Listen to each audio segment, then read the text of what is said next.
Hi, I'm Pavan from Guided by Spirits, and today we're going to be talking about the magic of grapes.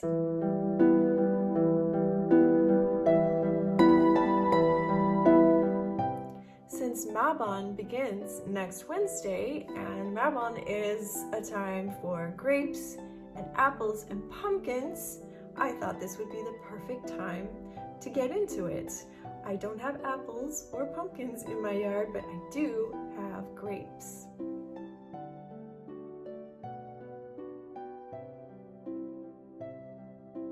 Grapes have been worshipped as something much more than just a tasty treat since written history, and most certainly way before that.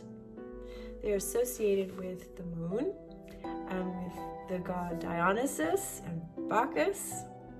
Grape magic is most commonly associated with fertility and money, but it's also good for mental powers and garden magic. So if you are hoping to get pregnant, what you can do is eat a bunch of grapes, eat them one at a time, and as you're eating each one, you're putting in that intention and imagining a healthy pregnancy. In fact, you can use a bunch of grapes to make any wish, just putting an intention in every single grape until you've eaten the whole thing. Also, if you're performing a money spell, it's a really good idea to place a bunch of grapes on your altar. I've also added a grapevine to mine just for good measure. You can use the leaves in several ways for making wishes. So you could take a leaf and write a money or prosperity sigil on it, and then you wrap that towards you once, turn it clockwise twice, turn it clockwise 3 times, tie that up with a green piece of string and stick that in your wallet. I've also heard it said that you could just put a silver coin inside your grape leaf and wrap that up and tie it up and stick that in your pocket or in your wallet to attract money. And you don't have to limit yourself to a sigil or a coin. What you can do is write out a longer wish on a piece of paper, just like if you were doing another paper spell, right? So you write your wish, and then you wrap it in the leaf, and you again fold it towards you, fold it towards you, fold it towards you, and then you tie it with the appropriate color of string. So say if your money is about money, prosperity, you would tie it with a green string. If your money is about love, fertility, you would wrap it with a red string, and so on. Now, the whole vine, you can do all kinds of things with it. People hang them in their kitchens to bring prosperity, to attract prosperity to the house.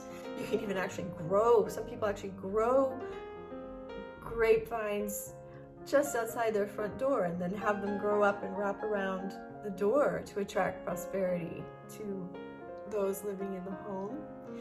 You can get some of the vine and hang it over your vision board, or put some in put one in your planner, or on some other kind of creative plan. Just add a vine leaf to it. If you don't have a vine leaf, draw one.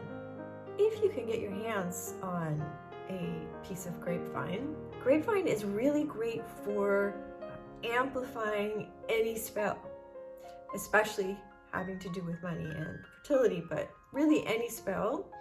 And so what you would do is hang it to dry, and then you can cut it into little pieces like this, see? And then you just add a little piece to your spell. You could also take a fresh grapevine, because that's more pliable, and you can make a pentacle, and you can hang that up somewhere in your house. This is also to attract prosperity.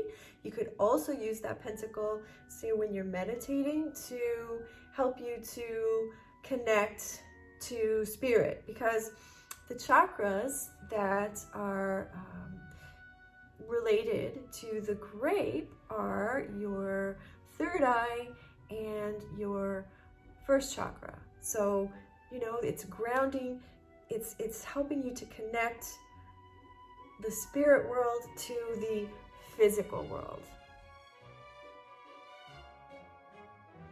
Wine is a common offering that you can put on your altar for your ancestors, your spirit guides, God, whoever you are worshiping at your altar.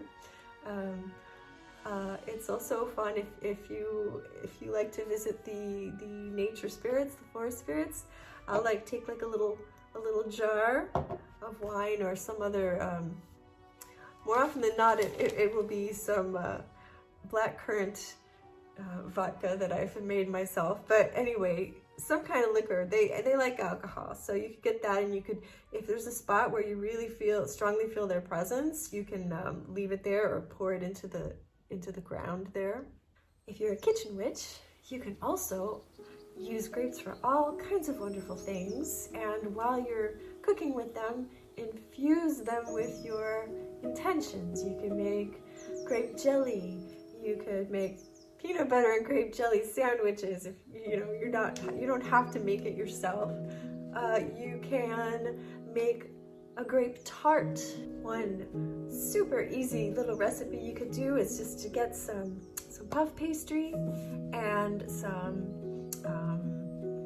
thick pudding, vanilla pudding or pastry cream if you can get your hands on it, and just bake the puff pastry into whatever shape you like, and then put on some pastry cream, cut your grapes in half and place them on it. And say if it's for love or a baby, you could even cut the puff pastry into the shape of a heart. Wouldn't that be lovely? Or if you're trying to lose weight like me, if you have your breakfast yogurt with muesli, add some grapes to it. You could make a grape pudding. You can add them to salads. There's so many things, and just think about it. Just add, as you do it, add your intention for what you want those grapes to bring you, and as you're eating it, also imagine whatever it is, the money or the baby, whatever it is that you want. You just imagine that as you're making it and as you're eating it. And also, if you have your own grapevines in your backyard, be sure to leave. Don't harvest them all. Leave some for the birds and the bugs. And when you do pick them, and the ones that have been ruined by the birds and the bugs, but they're still there, or they're overripe or whatever, they're less than perfect, keep those aside, clean them, and take them back to nature for the birds who can't pick them out of your grapevine. Strew them on the ground. So I hope I've given you some fun ideas of what you can do with grapes and grapevines and wine and grape juice. So many things. Give them a try this harvest season. I wish you a happy Mabon if you celebrate that. I am not a Wiccan, so I do not, but it sounds like fun. Anyway, if you enjoyed this video, do please like and subscribe, maybe share it with someone who'd be interested, and I will see you next week. And always remember, life is magical, and so are you.